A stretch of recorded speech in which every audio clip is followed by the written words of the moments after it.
consciousness is a continuum. Things change, but consciousness will always remain. You always will be you. Just the thing is that the you that you truly are is unbounded totality. And the trick of us human beings is unfolding the truth of what we really are. Could you just describe, in whichever way you like, your creative process? Yeah. Ideas. We're nothing without an idea. So I say that a desire for an idea is like a bait on a hook.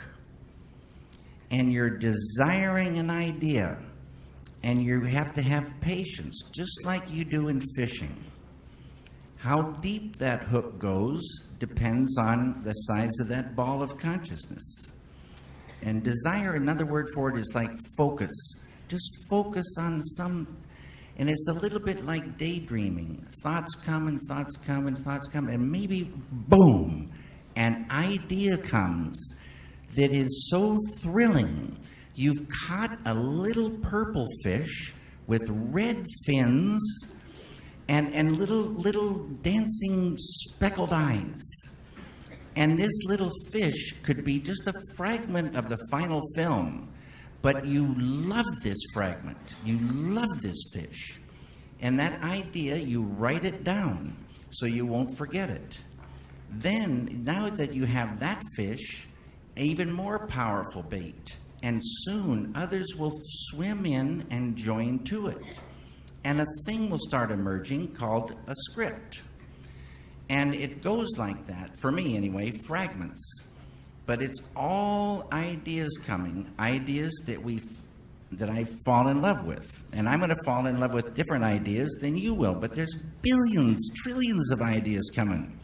Ideas for everything. So that's how it goes. Then you get the ideas organized in a script, and then you translate those ideas to cinema. And along the way, you stay open, because a thing isn't finished till it's finished. There can be happy accidents. You say, how did I get so lucky to get this thing? I thought this was complete, but this is beyond the beyond fitting in here and jumping it. Stay on your toes.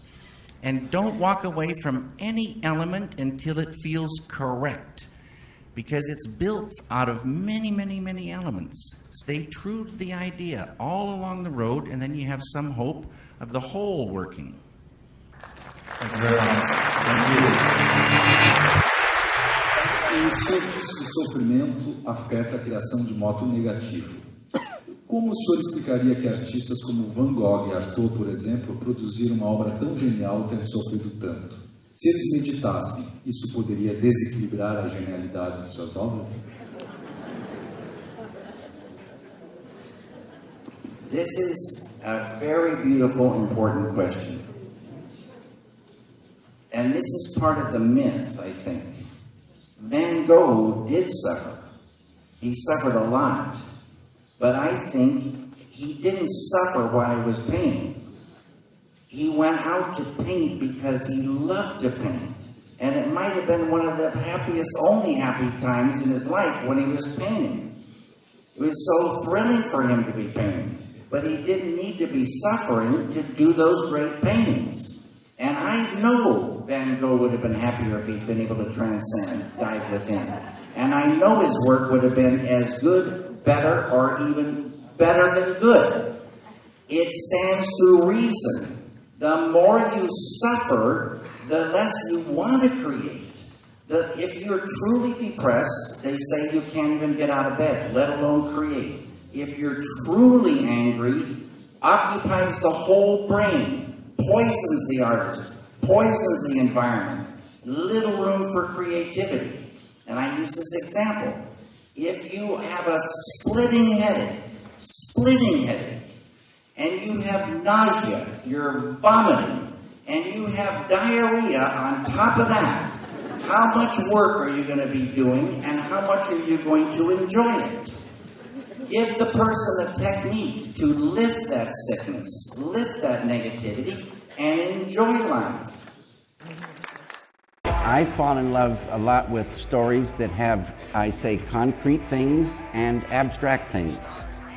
So you can be seeing things and hearing things that are very abstract, but they're still talking to you, but the way to interpret it is through intuition. And this thing of intuition is like a knowingness. I am interested in hearing your opinion about the presentation of women and motherhood in your films. Can you explain? No. I don't think about women and motherhood. I get these ideas, and maybe later I say, oh, there's a woman here, and this woman is a mother. The idea comes first. It's not like you said, I don't set out on a theme. I don't set out to show something. I'm surprised as anybody when the idea pops in. When did you decide to make films? I'm painting a picture of a garden at night, mostly black with some green. I sit back and I look at this painting, and the green starts to move, and I hear a wind, and I say, wait a minute, a moving painting, and that started it. I would like to ask you something about, well, related to some of your films. I'm really interested by your combination of dual characters. You think of the human being as a dualistic, I don't know, animal or spirit or whatever. Yeah, I don't know how it happens. I like doubles. I always wanted to have twins, and I would name them Bob and Dan. But I never did have twins. But anyway, there's duality, and then there's unity. And that field within is unity. All this out here is duality, and the trick is to unify that. So I always have liked this thing called a doppelganger, the other side, two sides to things in cinema. I don't know why. It comes with the idea, and it gives me a good feeling. Yeah. What kinds of things do you dream? I don't dream so much. Really? I like to daydream. My dreams do not influence my movies, but I love, as I say, dream logic. Dream logic is so beautiful. I like daydreaming, and I love what cinema can do with abstractions. Dreams are very abstract, and as dream logic is something that cinema can say. Cinema being sound and picture flowing together in time. Such a beautiful language. It can say concrete things, and it can say many, many beautiful abstractions that can only be said through cinema. Things that conjure a thing in a person that is only conjured from this beautiful language. I love surrealism, and I love absurdity, but I love many other things too. And the cinema can hold all the things. And so it can go surreal, it can go into a love story, it can go into a crime story or a mystery, all in the same film. How would David Lynch define something Lynchian? I answer that my doctor has told me not to think about this. What is, in your opinion, the role of the artist or the filmmaker in this world?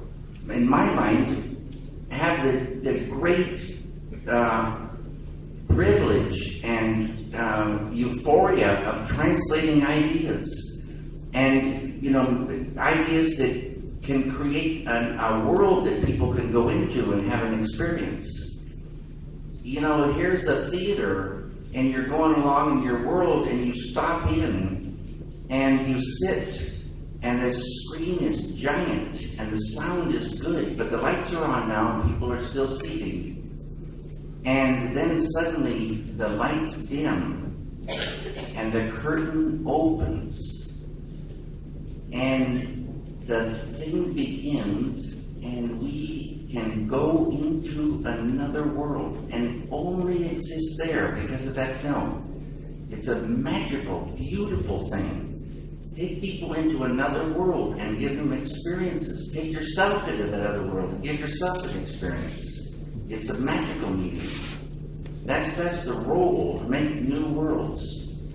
Could you kindly reveal how did you create the basic picture in Eraserhead? You must know I never talk about the baby.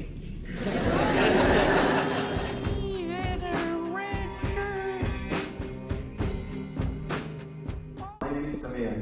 I'm a film student. Today was my first day. Fantastic. Best of luck to you. Yeah, that's what I want. Maybe you can give me a good tip, good advice. Someone who just started. Yeah, I'll tell you first film. I tell you this real good advice. Be true to yourself. Have your own voice ring out. Other things can inspire you, but find your own voice. Be true to that voice. Don't let anybody fiddle with it. Never turn down a good idea, but never take a bad idea. And be true to the ideas all the way along, every element.